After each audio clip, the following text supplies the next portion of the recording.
So a Wisconsin sheriff actually was beginning to refer to inmates as residents, okay, to reduce what they're saying is the stigma around people being in jail.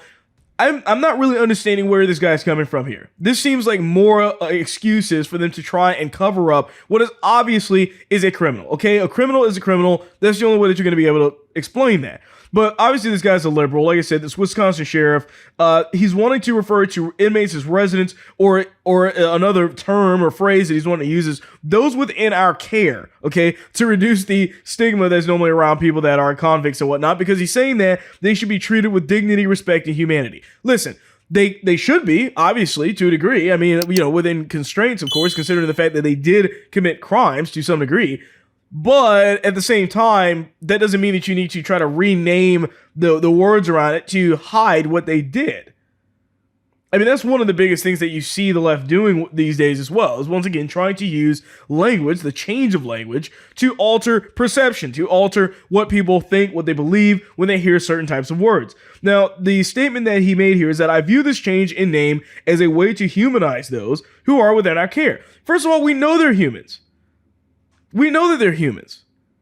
Okay, I don't understand how calling somebody an inmate or a criminal is dehumanizing. That's a human behavior for somebody that did something criminal in behavior. I don't understand how in the world that would all of a sudden constitute as you being able to or wanting to change everything about the name of it.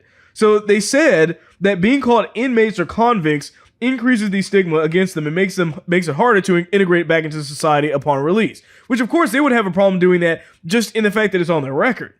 I mean, it would have nothing to do specifically with the way that you call the name or something like that. But once again, how far can we take this? So this actual kind of release was done by this the site that's out there that basically was kind of making a mockery of it, but just to kind of show how far this can really go. So, for example, they said that we can call the jail the Dane County Residence Inn, because apparently that's all they are. They're just, residents staying within our care, and no big deal. We don't have to really focus on the idea that they did anything wrong, okay? And then for the sheriff, the name of the sheriff, we'll call them the property manager, okay? We don't need to have them have that stereotypical title of sheriff, right? I mean, we clearly want to be welcoming and inviting. We'll also call the sheriff's department the Dane County Leasing Office, because that's all it is. It's just people kind of staying here for a short period of time or a certain period of time. They're not going to be here forever, and we'll also change the word bail to security deposit, because we wouldn't want people to know what the money's really going towards. And then the correctional guards or the jailers, we'll call them camp counselors, because we know that they're not there to try and, stop inmates from hurting each other and escaping. Really, they're there just to make sure that they're good chaperones on this, maybe this kind of field trip that they're on at this point. And using the word sentencing is a bit harsh as well. I mean, why don't we just call that a lease agreement or a reservation? Because once again, we would not want to hurt the feelings of the people that are actually under these conditions.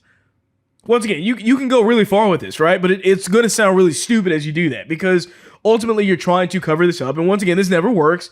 I've talked about this before, where you have the language, these types of words get changed and construed in different ways. But ultimately, over time, people always will associate that new word with the original meaning. And then you have to change it again. You have to keep changing it. You just can't get away from the truth. The truth is the truth. And there's no way to try to wrangle yourself out of that situation no matter what you do. This clip from the William Hall Show is sponsored by the Second Amendment Jerky Company. This is a company founded on a simple idea: make the best beef jerky available and donate to the efforts and organizations that help support the Second Amendment. And let me tell you, this is awesome beef jerky. No gimmicks. Go to 2ajerky.com to support the Second.